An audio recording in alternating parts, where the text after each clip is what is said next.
Hi everybody, this is Donnaleigh, and I have for you one of the oldest and most loved divination systems known to man, and it's been around for about 3,000 years, which is just mind-boggling to consider. And we'll be going through today the I Ching, the Book of Changes. It's called the Book of Changes for a reason. You're going to see things that are happening to you now and what will change so that it becomes what will be. It also helps you learn about the best behaviors to get you to where you're going for the best outcomes too.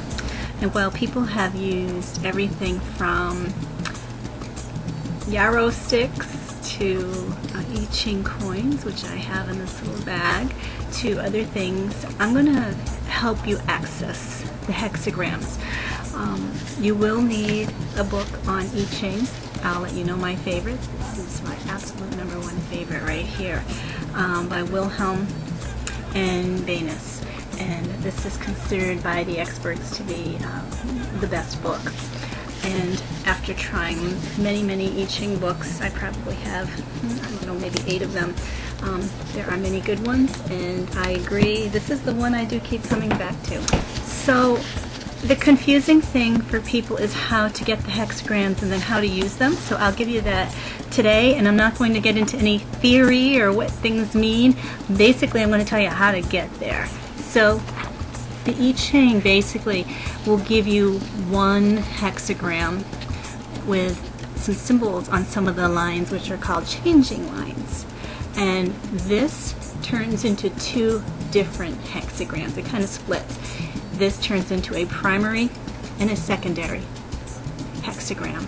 The symbols you see here tell you which lines change. So on this one, it's the so you read from the bottom up, 1, 2, 3 would be the 4th and 5th line, and they determine what happens in each of the 2. I'm going to explain how that happens. The changing of the 2 hexagrams is important. This is not just one thing you're looking up, like one tarot card. It's basically going to be kind of like, what's your now and what's your energy and what will it evolve into. So it kind of tells you where you're headed, and it also gives you great advice, what you should do, how you should approach something, energies you should try not to incorporate into the situation that you have. And I often will journal the parts of the book that are most pertinent to me. I'll put the date down, parts of the poetry that make sense, parts of the script that make sense. Sometimes I'll compare books and add those into my journal, and it helps guide me, and I go back and I remember what I looked up in the past. It also predicts. I find that it actually does, through that changing system, that second hexagram does tell you, what's to come. So journaling to me is one of the most meditative things that one can do. And by writing, the mind can't do 2 things at once. It really can only think of one thing at a time, and meditating can be hard for people. So by nature of writing, you're really only thinking about what's coming out of the pen, and it really does help me focus. I use the I Ching not so much for day-to-day decisions, but for those big, whopping, life-altering events, or things that really bother you, or someone's really confusing you with their actions. These are like the big whammies. It's an awesome place to go to talk about life energies and ways that you should shift the big stuff in your life. So I've come to love it, and I'll show you how I use it, and I hope that this is helpful for you so that you can access those hexagrams and learn some important wisdoms for yourself. I consider this my sacred text. This is really fabulous information that changes with your life. Kind of like some people say the Bible, when you open it up, no matter where you are in your life, it seems different depending on what you're going through. That's this. I Ching too has the same kind of energy where it grows with you. So my hope in this video is that you'll be able to access those hexagrams to be able to do your own I Ching readings, and I hope I can make that easy for you. No yarrow sticks, I promise. So there are many I Ching books on the market, and they're of different complexity. All you really need is one, and if you were only to pick one, the one that's typically recommended by most people who really know the system is by Wilhelm and Baines. It's called the I Ching, or Book of Changes. Some people feel that it's a little complex or metaphoric. I find it absolutely perfect. Some of the other ones are just plain too simple or condensed. If you really want to start at the bare basics beginning, the I Ching for Beginners kind of solidified everything for me, and that's by Mark McElroy. He also wrote the Bright Ideas Tarot deck. I created that deck. But it's while I found that his way of explaining the system was excellent on how to do it, I still go back to the Wilhelm and Bain's book. So there are lots of good ones. Sometimes you can compare things between books, see if they're the same or different. So I'm going to show you an easy way to find your way to the hexagram you need. Now, the I Ching is called the Book of Changes for a reason. There's typically 2 hexagrams that you come out with. Now, a hexagram is nothing more. You find it in the back of just about any book you buy. There's 2. They're called trigrams, or 3 lines, and there's some more across the top.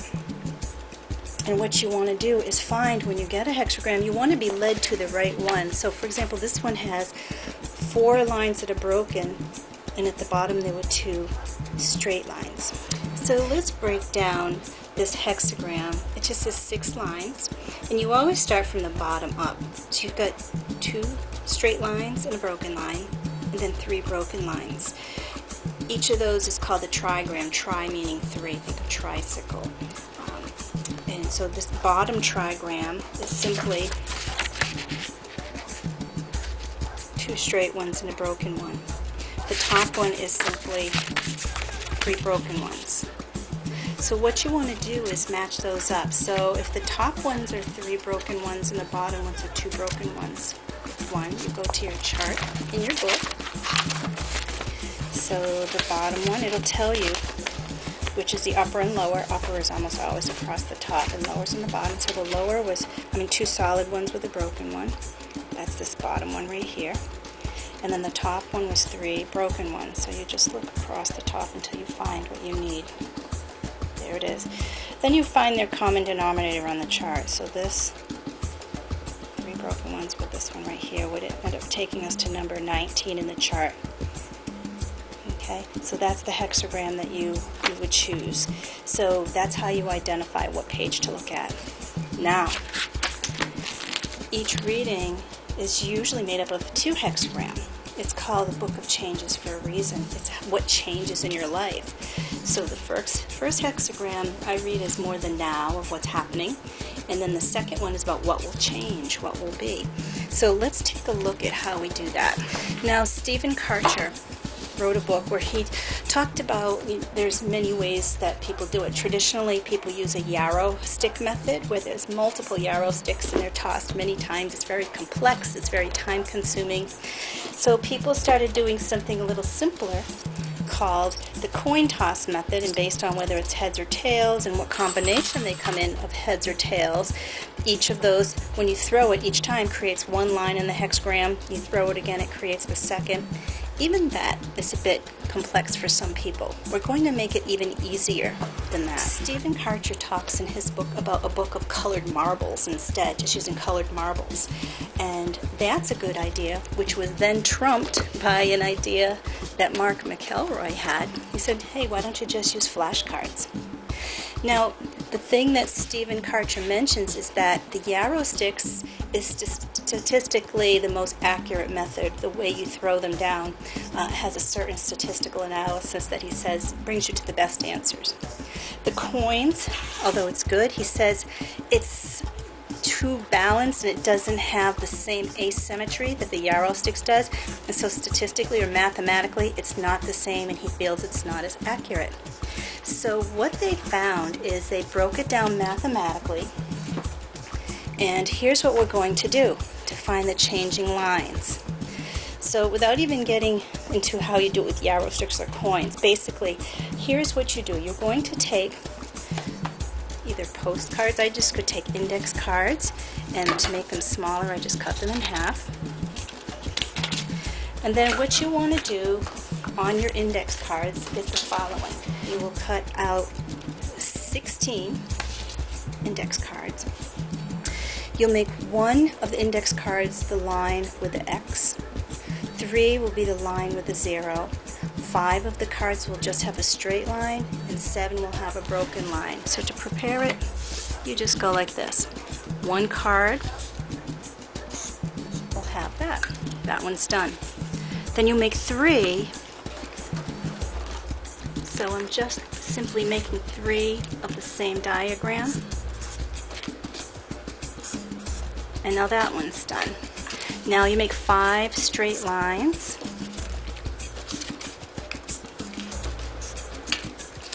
And 7 of the broken lines.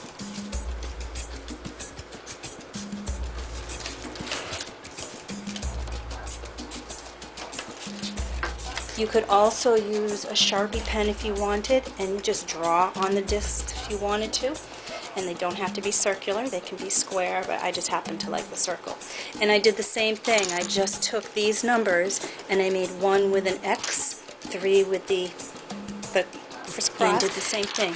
Now if you only wanted to buy, say, 8 of these instead of 16, do the same thing, just put 1 on each side. Just make sure that the numbers are the same. So if you happen to pick one up and it happens to be on this side, that's what you get. If it happens to land on the other side, then you would read the whatever happened to be drawn on the other side. Just make sure that the end result of what you've got in the discs is the same as what's written here. So here's what you do. So you're only going to pull enough to make 1 hexagram, and it will tell you what needs to change. So let's do it together. The journal that I have today, I've written a lot of details in my journaling based on what I find in the I Ching. Sometimes all I do is just rewrite what I've read, the parts that apply to me, and it makes great sense to sink into me. So either use your cards or use these, and you're going to mix them up. Now you can put them into a pouch like this if you like. Again, these pouches are also available for about maybe, I don't know, $1 or less each at your local craft store. And these are often in the wedding section. People put little candies inside for weddings. Alright, so you just kind of shuffle them up, you pull one out, and I happen to get a broken line. So in your journal, what you do is you draw as the bottom line what you just got. This goes back in the container to keep the statistics right. You don't keep it out. Do it again, shuffle them up. The second one, I have another broken line. So we're starting to work it from the bottom up. Next one, another broken line. And put them in.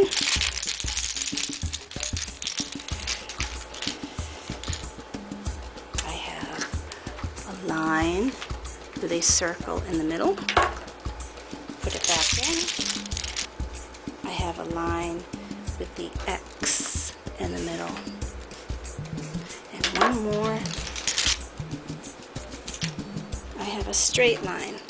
So there is what's called our kind of foundation hexagram. So I have broken, broken, straight, an O, an X, and a straight. Now here's what you do. I actually write this in the back of my books, and if it kind of guides me on what to do. So this is what I put in my books.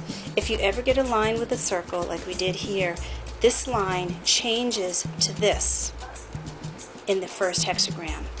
The one with the X changes to a broken line. Then when you make your second hexagram, it flips. So this then would become this, and this would become a straight line. So broken and straight. So let's try this together. So what I'm going to do is make a primary hexagram and a secondary hexagram. So this will be our primary. So what we have here is the bottom line stays exactly as it is because it doesn't have anything to tell us to change it. And a straight line. Now the circle for the first one is a straight line. So we're going to keep that. Now the X for the first one is a broken line.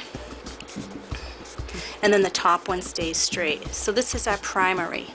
Then for the secondary one, it's going to be, keep the ones that are playing the same, And then the one with the circle will then become the broken line. And then the one with the X would then become the straight line, and then this stays the same. So you have your two hexagrams, and they look a little different. These are what are called the changes. So this is the now, and then this changes this into what it will become later.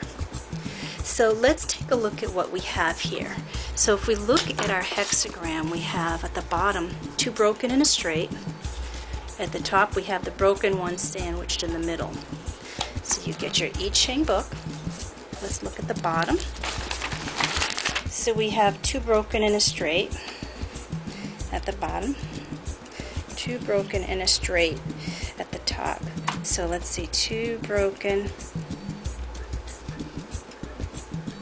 and straight at the top. So it's this one right here, and then we have broken sandwiched in between, this one right here, and then you find their common denominator. So two broken and a straight, and takes us to 56, which is our first hexagram number. So I'm going to write that here. For our second one, you do the same thing. So the bottom one would be the same because that had no changes. So we would still be led to the same one down here, two broken ones and a straight. But it's now changed to two straight on top with a broken at the bottom. So we look across the top for two straight on top and a broken at the bottom. It's sun. So here we go. We're going to take it down, find the common denominator, and it is 53 this time. They are not always that close side by side. They can be in different spots. Okay, so now we have two very important numbers, 56 and 53. No matter what book you have, it will have everything numbered inside for you from 1 until every single hexagram will be in there. We're going to look up the number 56. And since they're in order, we just look them up to 54, 55, and 56. I went by it. They're listed at the top. Alright, so then you read the 56 is called the Wanderer, and it tells you what each of the trigrams means. So the above one is the clinging fire, the bottom is keeping still, but then it tells you some poems and some information about it and what it means, and like a tarot card you can see how this oracle applies to your life. Now then they start talking in a section in the book about what's called the lines. So everything from there down will be talking about the specific lines. This is where you're going to see where things apply to you in terms of changes. So you're going to look at your lines. Here we only have two that are changes. So it would be, again, starting from the bottom, 1, 2, 3. So we got the fourth line and the fifth line have changes. So we're going to look at the same thing. 6 at the beginning just means that the change was at the beginning or the first one. They come in 6 and 9s depending on whether they are straight or broken, and the book knows it's straight or broken because of the hexagram you landed on. So then it says 6 in the second place. That would be this. The third place would be this. We're interested in the fourth and fifth. So 9 in the fourth place means the wanderer rests in a shelter. He obtains his property and an axe. My heart is not glad. And then it describes what this poem may mean according to this author. Someone that knows how to limit his desires outwardly is part of this. And you can read about it. You also want to read about the change in this line. So, and then the top one, we don't have one. So 6 in the fifth place would mean he shoots a pheasant. It drops with the first arrow. In the end, this brings both praise and office. So it talks a little bit more about what that means, circumstances causing a man to seek a home in foreign parts. And you can see what this metaphor means to your life. So if there are no changing lines, then you don't read what the actual lines say, and the reading is done. But if you get the changing line, you read those, and then read those extra sentences. Then, if you did happen to get a second one, then you read what number 53 is. So you look for the number 53, and here it's called development or gradual progress. It tells you again what it means, and you're going to read what it means, but you don't read the part about the lines because the second one is not read as changing lines. I will admit I've cheated sometimes and used these two in this as well, but it's not meant to be that way. It's really meant to be just read in the first one. The second one's kind of what it turns into. So there's really no lines to be read in the second one, just the general part.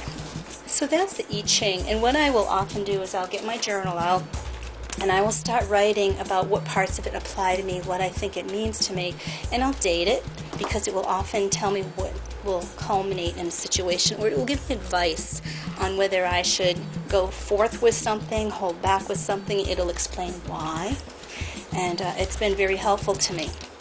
So I hope this is helpful to you as well. And if you wanted to make something like this, it could end up looking like runes. You can put it in a little rune pouch and have yourself your own little set of I Ching chips that you can take with you. And all you'll need is the chips, a book, and a journal when you go, or your cards if you happen to like taking your cards with you.